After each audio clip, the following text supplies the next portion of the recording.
generosidad, pues una edición de esas obras anotada y perfectamente ilustrada para que la lectura hoy pues sea cómoda y podamos entender perfectamente eso. Entonces, yo le agradezco a Tere esa labor, esa generosidad, y le pediría que nos explique ella pues, un poco cuál es el proceso que ella ha seguido para trabajar con estas obras de José Sanz Pérez, para seleccionar las obras que ha editado, que son Amores de Sobretón, En todas partes cuecen habas, El que de ajeno se viste, Chaquetas y fraques o Cada cual con su cada cual. Y que nos explicara un poco cuáles han sido los criterios que ella ha utilizado para editar esa obra. Muchas gracias. Muy bien, muchas gracias a ti por esta presentación. Bueno, buenas tardes a todos. Antes debo comenzar expresando mi agradecimiento al Servicio de Publicaciones que ha hecho posible esta edición, que acoge pues, dentro de su serie de monografías de filosofía, de filología y lingüística. Tengo que agradecer también al monitor de esta institución por haber permitido que esta presentación se celebrara en este entorno cultural y rico, que nunca pues, es ajeno, queremos, a la sociedad, ¿no? Los intereses de nuestra propia ciudad. Se trata además de un contexto para mí muy adecuado, en el sentido en que las obras, las ediciones gaditanas de la revista Médica, que se hicieron en el siglo XIX, de estas obras, se encuentran aquí, en la Biblioteca de la Real Academia Hispanoamericana de Ciencias y Artes de Cádiz, y bueno, ya han sido las que han servido de base para el estudio que hoy presentamos. Y esta biblioteca que está aquí, enfrente de esta sala, pues ha sido fue durante un tiempo pues, un centro para mí de estudio y de análisis continuado. Por supuesto, mi compañera, la doctora Marita Canto, bueno, que ha tenido a bien acompañarme en esta presentación como especialista en esta materia literaria y en este autor que hoy tratamos. Le agradezco su amabilidad y su disposición desde el primer momento en que le pedí que me acompañara en este acto, y bueno, creo que queda claro que en su exposición pues, la amistad que se nota, ¿no? Que el afecto que me muestra, ¿no? Por supuesto a vosotros, a ustedes, por el interés que han mostrado y sobre todo por la paciencia que seguro que tendrán que tener, y por la amabilidad para escuchar las disertaciones que a veces pues, no son propias, sino ajenas. Bueno, me centro un poco el porqué de este libro. El acercamiento a estas obras de este autor gaditano, José Sanz Pérez, se debe un poco a la intención de recuperar pues, una parte de nuestro patrimonio cultural. No solo en el sentido de reconstruir un poco la historia de este teatro popular gaditano, sino también de comprobar, demostrar pues, la idiosincrasia realmente de un pueblo, de su gente, de su manera de comportarse, de vestir incluso, y por supuesto de hablar, su expresión lingüística. Creemos que cuando volvemos a leer esta pequeña obra, realmente, o volver a leer estas pequeñas obras, nos conduce a interpretar de nuevo el hecho teatral pues un poco de manera ajena a prejuicios literarios, quiero decir, bueno, acerca de su valor, de su valía literaria, y a tomarnos en nuestro caso como un testimonio fiel de una sociedad, a través de unos personajes que están muy estereotipados, que son muy castizos, muy tópicos, pero que nos muestran, es verdad, ciertos cambios sociales, ciertos cambios culturales, literarios y por supuesto también lingüísticos, en la manera de expresarse. Marieta ha hablado un poco del autor, pues realmente por qué elegimos este autor. Está claro que por su trayectoria, ¿verdad? Fue arqueólogo, fue bibliotecario, como ha dicho mi compañera, dirigió el Archivo Histórico Nacional, y esto pues confirma un bagaje cultural muy amplio y una valía intelectual importante. Fue un autor muy reconocido, sus obras se representaban en los teatros de Madrid y Sevilla, de manera reiterada, y la acogida incluso en el público gaditano, como ha estudiado Marieta, pues fue bastante importante, ¿no? Se acogieron muy bien sus obras, sobre todo en los teatros populares de la ciudad.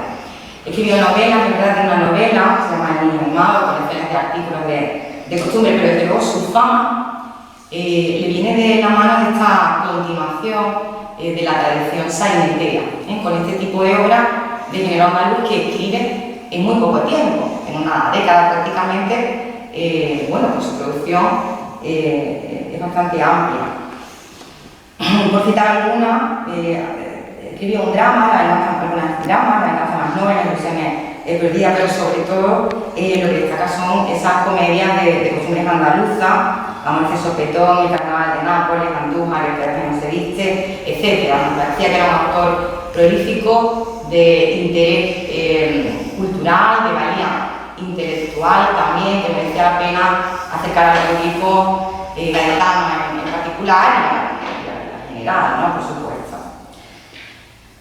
Nuestra pretensión realmente, como ha dicho también Marita, es de este tipo lingüístico. Nosotros analizamos la obra desde una perspectiva sociolingüística, no tanto literaria, aunque la implicación pues, es bastante intensa, ¿no? Y desde esa perspectiva nosotros queríamos mostrar cómo ese tópico literario, ese tópico lingüístico podía tomarse como fuente para mostrar en cierto modo la realidad andaluza, ¿no? Una vez, lógicamente, que se filtran los rasgos de hipercaracterización de ese lenguaje, de ese andaluz, ¿no? Artificial y estereotipado. Por eso seleccionamos las obras con un carácter estrictamente o fundamentalmente lingüístico, es decir, Amores de Sopetón, En todas partes pues cenaba, El que de ajeno se viste, Chaquetas y fraques, cada cual con su cada cual, tiene o presenta rasgos de indudable adscripción regional, aporta términos y rasgos dialectales. Es cierto que la primera, Amores de Sopetón, que es un poco diferente, es una obra más amplia, pues no encaja tanto en este grupo, pero sí me interesaba mostrar el contraste que existía entre sus obras más breves, con una caracterización en un andaluz muy intensa, y esta otra que realmente trataba otro de los asuntos que a mí me parecía importante en el contexto del XIX, como era esa oposición entre lo rural y lo urbano, con ese ascenso de una burguesía agraria, en la que sí se muestra pues, la falta de competencia lingüística, los equívocos, las hipercorrecciones, y nos parece también pues, bastante interesante a la hora de analizar. En todas estas obras, realmente lo que se observa es el peso de la tradición teatral anterior, es decir, no hay un reflejo real del habla, sino que San Pérez y otros autores de la época recogen la tradición anterior, recogen rasgos sayagueses, recogen rasgos del sainete y los plasma en los textos. Pero realmente creíamos, manteníamos que dentro de ese estereotipo lingüístico sí era posible intentar reconstruir parte de nuestra manera de hablar, real, popular por supuesto, de los andaluces en el siglo XIX. Y que además dejaba cierto margen para analizar, para ver cuáles eran además las creencias y las actitudes que en ese momento bueno, se tenían ante determinados fenómenos lingüísticos.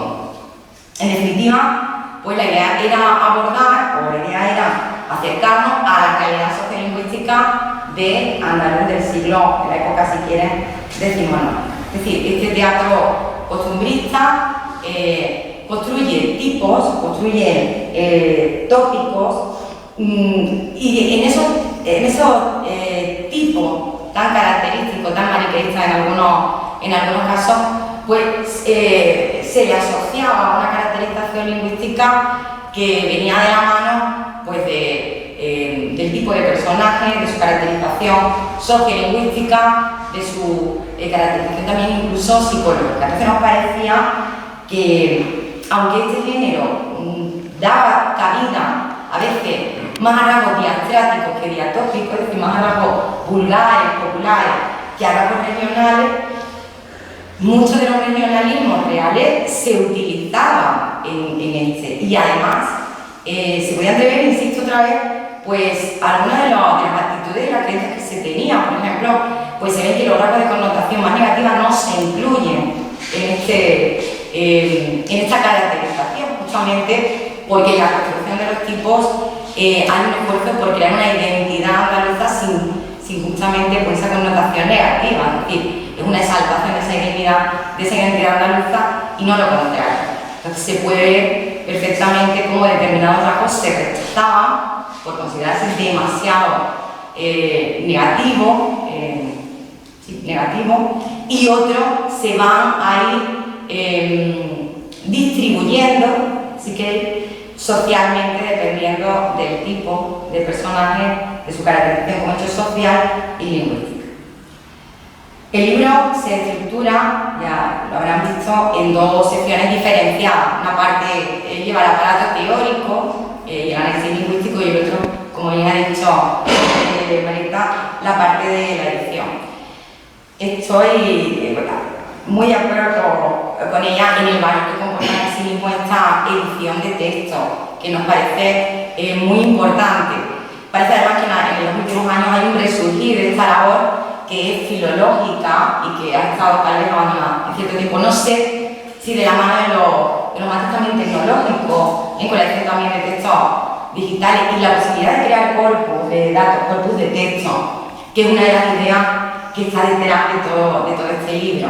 Insisto en que la historia del andaluz todavía pues, necesita de mucho estudio, de mucho análisis, y este no se va a poder hacer hasta que no tengamos una base de texto, un corpus importante de datos, pues de textos literarios como estos que se recogen en el libro, pero y también, por supuesto, de otro tipo de documentación, como va a ser la documentación de archivos que hemos tratado en otras ocasiones. El libro se inicia en una reflexión sobre la grafía, sobre ese intento de crear una norma ortográfica que es ideal, que es artificiosa y que, lógicamente, está llena de incoherencia. Está llena de incoherencia porque es muy difícil aunar ese polimorfismo dialectal en una norma ortográfica, ¿no? en una grafía. Esa misma incoherencia se aprecia en la conformación del propio texto, que va a coger pues, formas vulgares y formas populares que no va a poder formar nunca parte de una norma general, estándar, porque realmente pues no se puede, ¿no? Realmente. Incluso hay que ver que estos autores, San Pérez incluso, pues a veces carecen del rigor filológico. Ellos no son filólogos, no son dialectólogos, entonces no tienen el rigor lingüístico a veces para plasmar unos datos que luego, bueno, pues se hacen en las encuestas, con las transcripciones, es decir, que son incoherentes, a veces son asistemáticos y bueno, eso es lo que tratamos un poco en esta primera parte. La segunda parte ya pues sería que entraríamos en el terreno del análisis. Realmente este andaluz, estereotipado, esta hipercaracterización que hemos dicho del andaluz es un recurso expresivo que se pone en boca de los personajes y que nos acerca mucho al mundo rural o incluso al mundo popular e incluso a veces mágico. Es decir, se buscan escenas y tipos que son convencionales, que son literarios, pero, insisto, acoger formas que son claramente dialectales, otras vulgares, otras legales, de acuerdo con el nivel social de los personajes y con su caracterización psicológica. Y en esto es en lo que entramos en este análisis lingüístico que se establece de una manera muy clásica, muy tradicional, por niveles, ¿no? La fonética, la morfología y el léxico. No quiero extenderme mucho, pero el terreno fonético, tal vez uno de los más estudiados, pues realmente constata esto que digo, es decir, aparecen formas dialectales, pero que son vulgares, aparecen arcaísmos, aparecen vacilaciones vocálicas, mitades, no sé.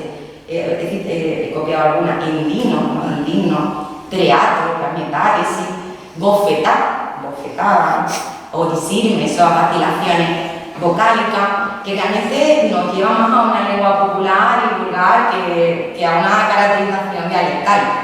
Pero si es posible, lo que les decía antes, ver cierta distribución social, sociolingüística de los rasgos. Por ejemplo, en las obras nunca aparece el ceceo, siempre aparece seseo, incluso los personajes más populares, los personajes más jergales, tal vez porque estaba demasiado estigmatizado y no tenía cabida en esa conformación de un andaluz que se entiende como seña de identidad.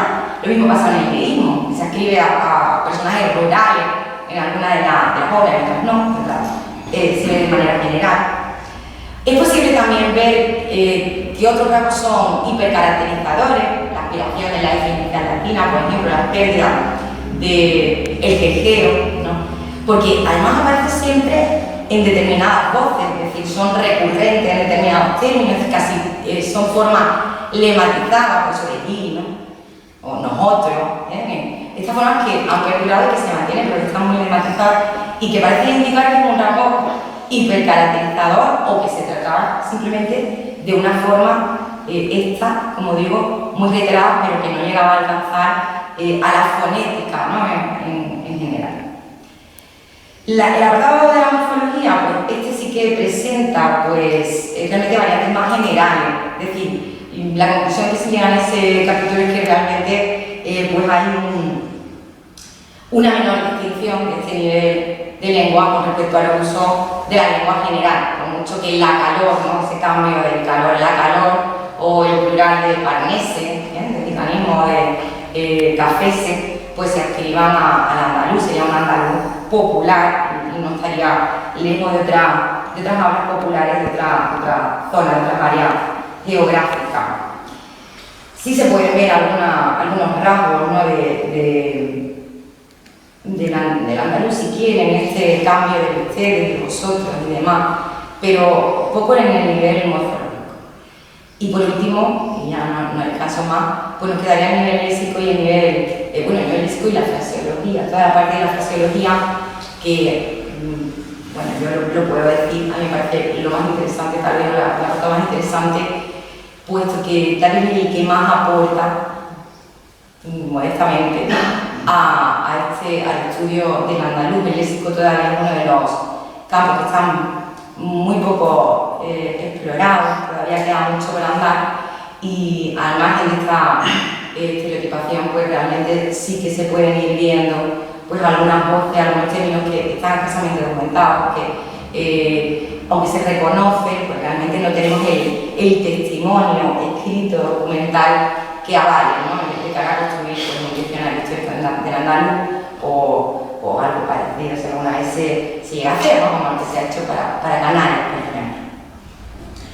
En ellos aparecen otra vez voces coloquiales, dialectalismo, voces de germanía, el lenguaje taurino también, con la propia temática, por eso estoy pensando en chino como la piedrecilla, ¿no? Que es un andaluz, o abrocarse, término muy coloquial, camelar, piñar, todos los gitanismos, algunos que podrían haber tenido un uso real, otros que no, que son un artificio literario, y algunas voces taurinas como bicho, ¿no? o reguilete, por ejemplo, que además lematizadas, ¿no? Reguilete, ¿no? La forma literaria.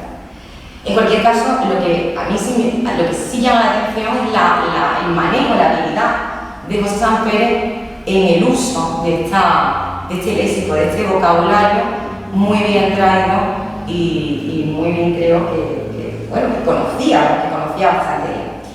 La frase hecha pues exactamente igual, ¿no? Es decir, a mí me llama la atención también el manejo del autor, ¿no? A la hora de plasmar esa oralidad popular a partir de este discurso repetido. Son muchas las frases, las locuciones, los refranes que se incluyen, también por un artificio literario, pero es verdad que también se pueden ver variantes dialectales, variantes con respecto a las que conocemos todos, que merece la pena estudiar, ¿no?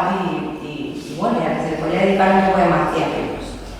Que no quiero seguir ejemplificando todos los términos y todos los fenómenos que se recogen al final del estudio en un anexo, o en los anexos fonético, morfológico, léxico y fraseológico, y los términos se citan también a mitad de pie de página también, incluso algunos aunque no eran muy difíciles de reconocer, pues para comprobar, para ver su adscripción popular, su adscripción coloquial, que luego pues, se retoma en el estudio.